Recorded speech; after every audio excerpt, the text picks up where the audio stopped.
Sa simula ng eksena, nasa ospital ang tauhan ng chief. Biglang nagising ang tauhan, tila bang may bangungot at sumusigaw na tinatawag ang chief.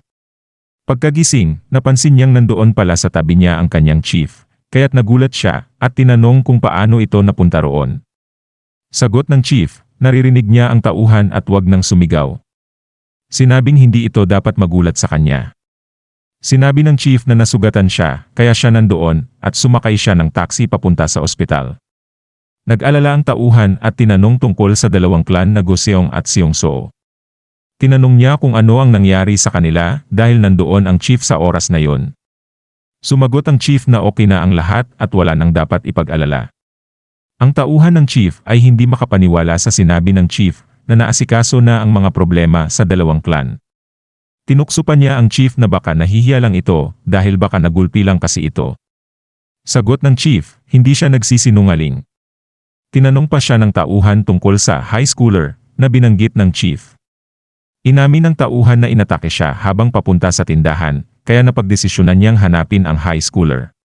Pero pagkatapos siyang tamaan mula sa isang atake, nawala ang kanyang alaala.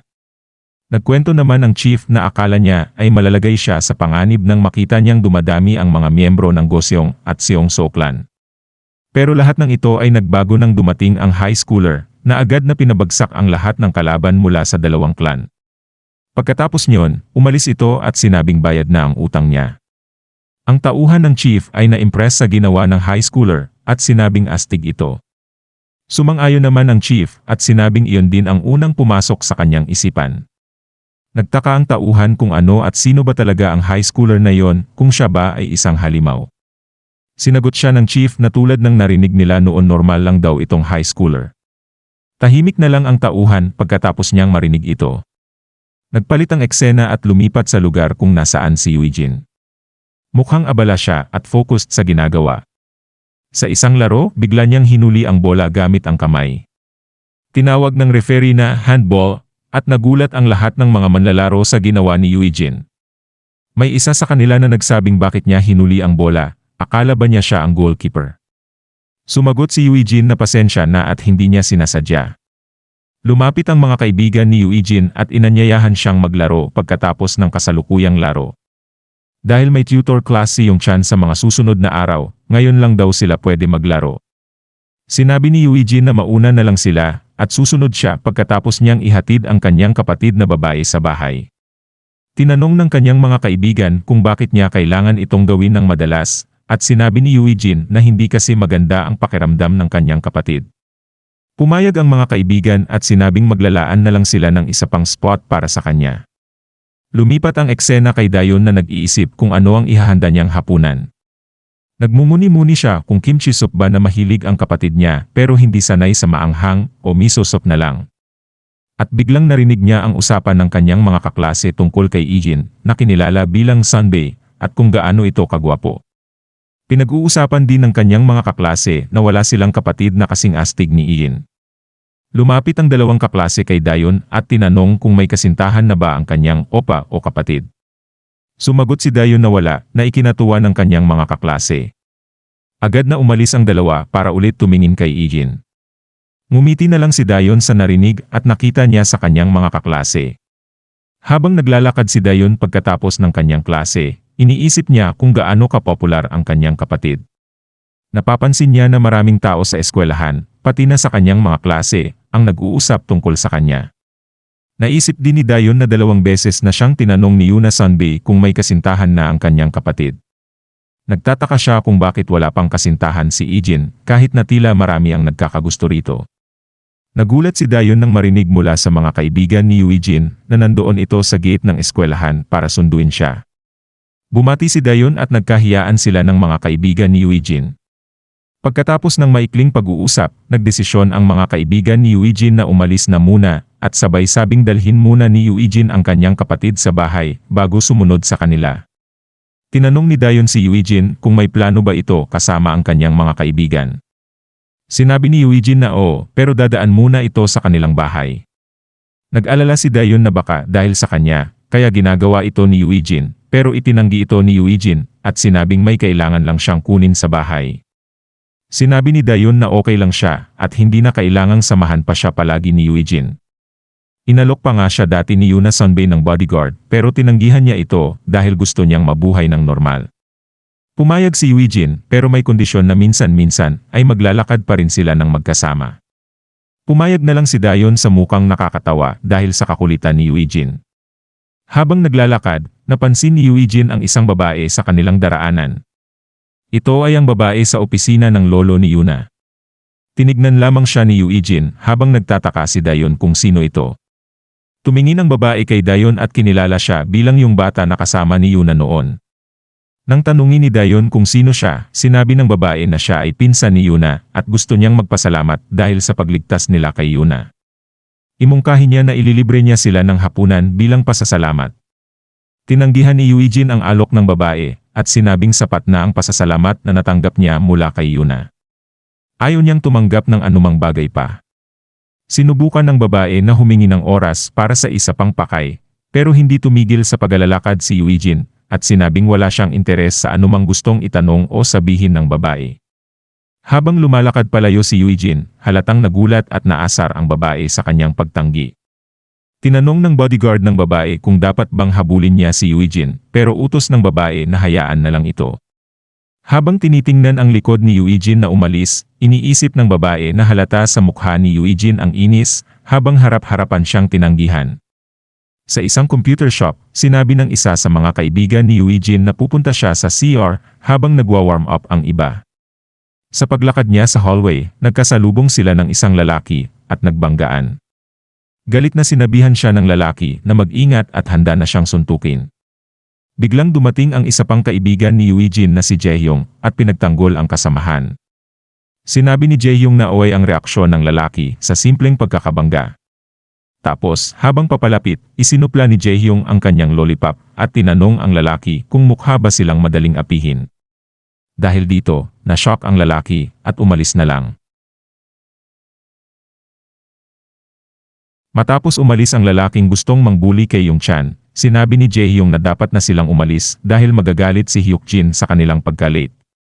Habang naglalakad, naisip ni Yongchan na hindi niya inaasahang tutulungan siya ni Jaehyung. Pagdating nila sa kanilang pwesto, tinanong sila ni Hyukjin kung bakit sila na late, na para bang nagsimula siyang magalit.